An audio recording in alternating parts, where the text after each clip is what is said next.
Rero guys, aba content creator cyangwa se n'abandi bantu batandukanye akenshi bajya bahura n'ikibazo cyo gukura video kuri TikTok zifite Watermark bakaza-uploading ahandi hantu yaba nko kuri YouTube cyangwa se Instagram, abantu babonaho ako Watermark bakabona yuko utari professional cyangwa se umunyamwuga. Niyo mpamvu bino video yo kwereka uburyo wa downloadinga video kuri TikTok nta Watermark iriho, ndetse bikaba binakunze kubera abantu benshi content aho usanga hari umuntu ukura video kuri TikTok akaza-uploading nko kuri YouTube akaba afite abantu benshi bamukurikirana. Niyo mpamvu rero nagutegura ino video, icyo usabwa no kwireba kuva itangiye kugera irangiye ko niwutishwa ukagira akantu na kamwe usimbuka urahomba. Twagiye.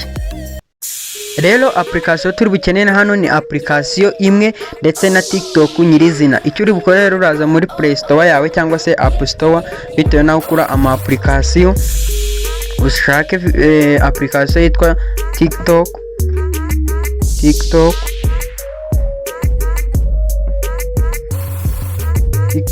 video download no Watermark.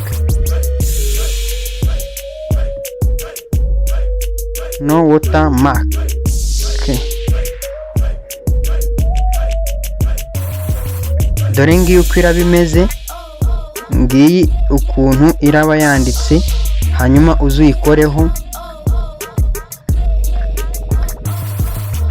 Hano baraguha application nyinshi, twebwe dukeneye ni ngiyi ya mbere, niyo uri buze ukadownloadinga. Iyi ngiyi uri buze uyidownloadinge, hanyuma numara kuyidownloadinga urahita uza ujye muri TikTok nyirizina.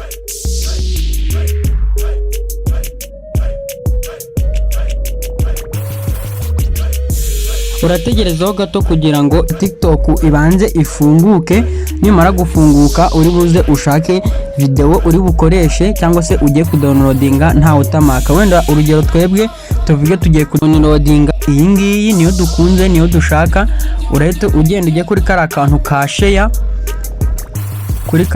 ka share, ahangaha n'ubundi hamwe ugiye kudownloadinga, ahangaha agafresh kari kureba, hanyuma ugende ukoreho nk'ibisanzwe. N'ubundi ni ibintu byoroshye, ni ukugenda ugakopia link, ntabwo ari ibintu bigoranye. Ni ugukora kuri kano kantu ka share, ukagenda ukahita uscrollinga ujya hirya ho gatoya, urascrollinga ujya hirya, uhita ujya ahantu hari mu kampande enye kanditseho copy link. Numara gukopia link rero ubwo icyo tugiye gukora ni ukugenda muri ya application yacu, hanyuma tugapestingamo ino link kugira ngo ino video tuyidownloadinge nta Watermark iriho.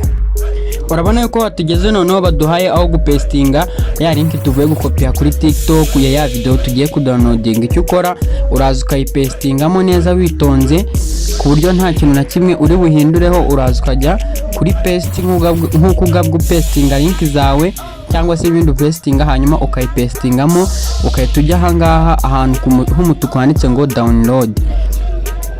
Iyo umaze gukoraho rero bahita bakwereka yuko bari gufetchinga video yawe, bari gufetchinga amakuru ya video yawe. Cyo ukora urategereza kari akantu k'umutuku kari kwikaraga mpaka karangiye. Iyo utakabonye ubwo umenya yuko ibintu byawe byapfuye, ujya gutangira bundi bushyashya nka kumwe twabigenje n'ubundi. Iyo utakabonye ubwo aba harimo ikibazo. Iyo birangiye rero urabona hano hahita haza option ebyiri. Hari ya mbere yo kudownloadinga video, niyo munsi yo kudownloadinga amajwi gusa. Ubwo twebwe kubera dushaka video, ino video twayikunze ariyo tugiye kudownloadinga, turaza tujye kuri kara ka mbere ko kudownloadinga video. Akangaka ka mbere ko kudownloadinga video niko tugiye gukoraho. Hanyuma nitumara kugakoraho barahita bakwereka yuko video yatangiye kwidownloadinga. Uri kubibona hari hasi kari akantu ka downloading. Ubwo nabwo utakabonye umenya yuko harimo ikibazo, ukajya gutangira aka kantu ka downloading. Akangaka akuri kubona natunzeho udufresh, iyo utakabonye umenya yuko harimo ikibazo, ukabisubiramo neza witonze. Ubwo tugiye gutegereza video yacu by downloading, hanyuma nirangira tuze kureba ese koko yaje nta Watermark iriho cyangwa badutuburiye. Adutegereze turebe.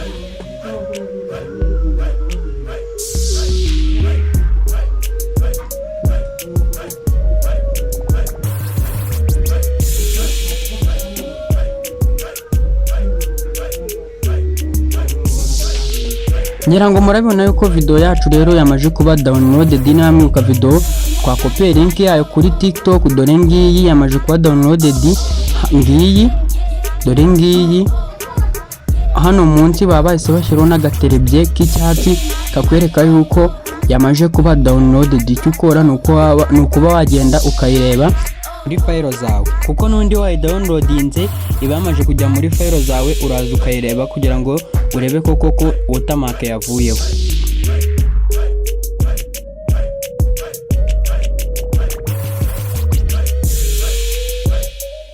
Iyo ugeze muri file zawe n'ubundi iba yayisiza imbere, katuyikine turebe.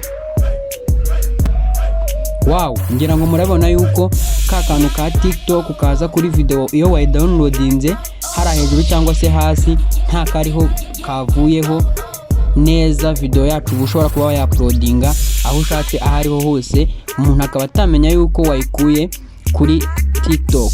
Niyo mpamvu rero ibi bishobora kukubera content yaba kuri YouTube cyangwa n'ahandi, weho ukajya downloadinga video muri ubu buryo, arangiza ukongera ukazaplodinga hanyuma bikakubera content. Ngira ngo urabona yuko Watermark yavuyeho, kandi iyi ni ya video tugeze gukura kuri TikTok. Ino video rero niba igufashije, kora like, share, uyisharinge bagenzi bawe niba hari undi muntu ubona yafasha, ndetse igitekerezo cyawe ntibagirwe kugisiga muri comment.